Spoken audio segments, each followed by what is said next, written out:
Bonjour, bonjour. Donc on va continuer sur les lois Noaï. Donc on a vu la dernière fois dans les dernières vidéos l'interdiction, tout ce qui concerne l'interdiction de l'idolâtrie, enfin, une petite partie, et on a vu ensuite l'interdiction du blasphème. Et on a eu donc dans la dernière vidéo, en mettant en parallèle deux récits, celui de la génération de la tour de Babel et celui de la génération du déluge, que la transgression de l'idolâtrie et de l'interdiction de l'idolâtrie et de l'interdiction du blasphème sont finalement moins graves, si on peut dire, puisque la dégénération de la tour de Babel a été moins sanctionnée que celle du déluge, que les transgressions concernant les interdits et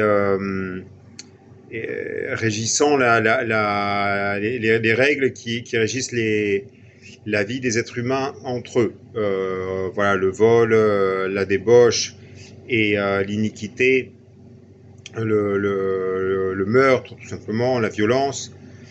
Et donc, c'était ces interdits, la transgression de ces interdits-là, donc, des lois entre les êtres humains, qui a entraîné le déluge. Donc, on va voir maintenant deux autres récits qui nous enseigne également des choses très importantes sur l'idolâtrie et le blasphème. Donc, le premier, c'est l'histoire du veau d'or. Donc le veau d'or, c'est dans le livre de l'Exode, le deuxième livre de la Torah, dans lequel c'est après tous les miracles de la sortie d'Égypte. Donc on a les plaies d'Égypte, ensuite on a l'ouverture de la mer Rouge, le peuple hébreu sort d'Égypte, arrive donc au mont Sinaï, et là Moïse part recevoir la Torah donc sur le mont Sinaï, et pendant qu'il est on va dire dans ces mondes supérieurs, et dans un temps assez long de 40 jours, le peuple reste donc en bas de la montagne, et commence à s'impatienter, commence à douter du retour de Moïse, tout simplement. Et dans cette impatience, dans ce doute, ils vont créer une idole, en quelque sorte, pour donner une image à ce Dieu qui les a sortis d'Égypte. Et ne voyant pas Moïse revenir, ils ont commencé à, à douter, et donc à créer une image de ce Dieu. Et pour ce faire, donc, ils ont dû amasser pas mal d'or, et ils ont sacrifié leurs biens. Donc les femmes ont carrément sacrifié leurs bijoux, donc il faut se représenter le sacrifice que ça a dû être, quoi, de donner tous ses biens personnels pour la construction d'une idole. Mais bon, pour eux, c'était l'image du Dieu qui les avait sortis d'Égypte. Mais ils ont fait tout ça de manière, et donc on le voit par ces sacrifices, quoi, d'objets personnels, de manière finalement assez désintéressée. Il n'y avait pas de volonté de pouvoir ou d'intérêt personnel. Et on voit d'ailleurs que cette faute, qui on pourrait se dire que c'est quand même une idolâtrie assez incroyable, après tout ce qui s'est passé en Égypte, etc., tous les miracles qu'ils ont vus, d'avoir fait ça. Et finalement, bon, il y a eu des conséquences, mais elles n'ont pas été dramatiques, comme celles qui a pu avoir après, donc dans le 4e livre de la Torah, dans le livre des Nombres. On a une autre histoire qui est la rébellion de Corée. Donc Corée est un cousin de Moïse, et il a estimé qu'il n'avait pas la place qui lui revenait. Donc Moïse, sur l'instruction du Créateur lui-même, avait assigné à différentes personnes une place pour le service divin. Donc il y avait différents postes, comme on pourrait dire aujourd'hui.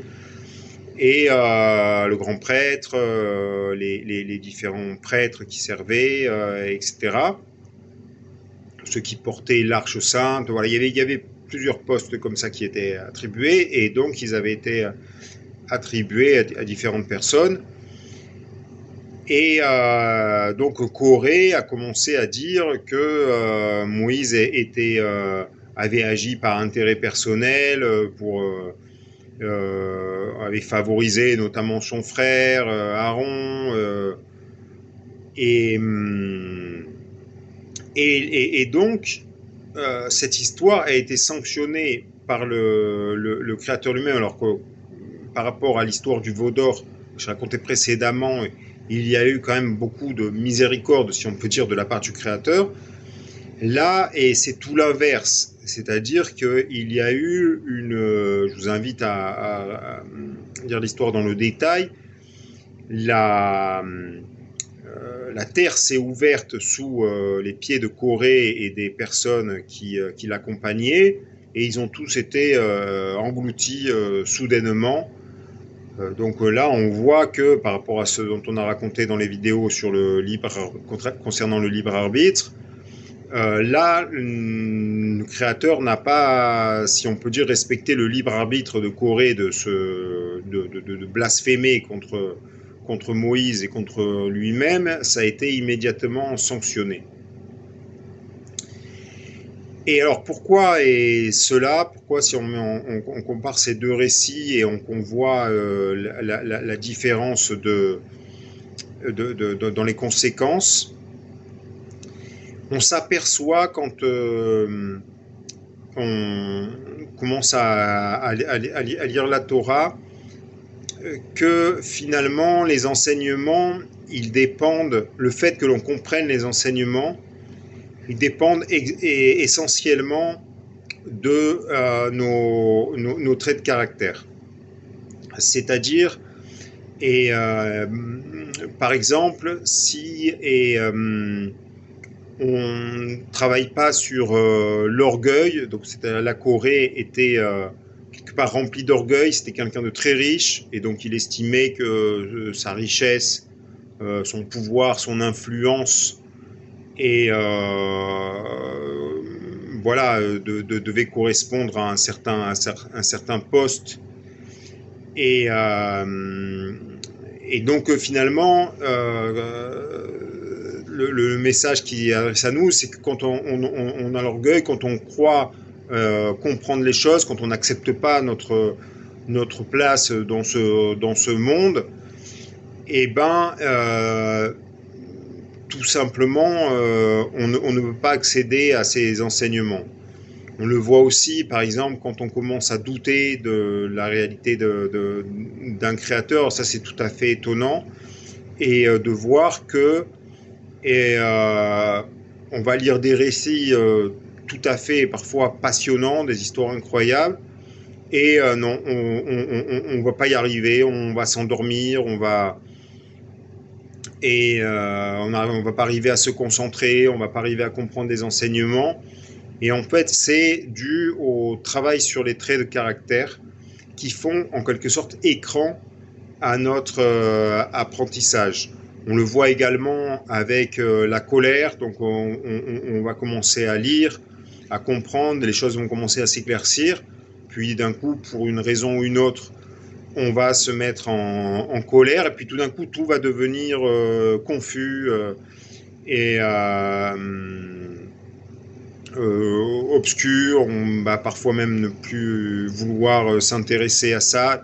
Et en fait, c'est tout simplement le lien entre les traits de caractère et l'apprentissage et la compréhension. On peut le voir également et sur tout ce qui est les désirs de l'être humain, et qui vont nous créer tout simplement un désintérêt envers ces enseignements, un écran.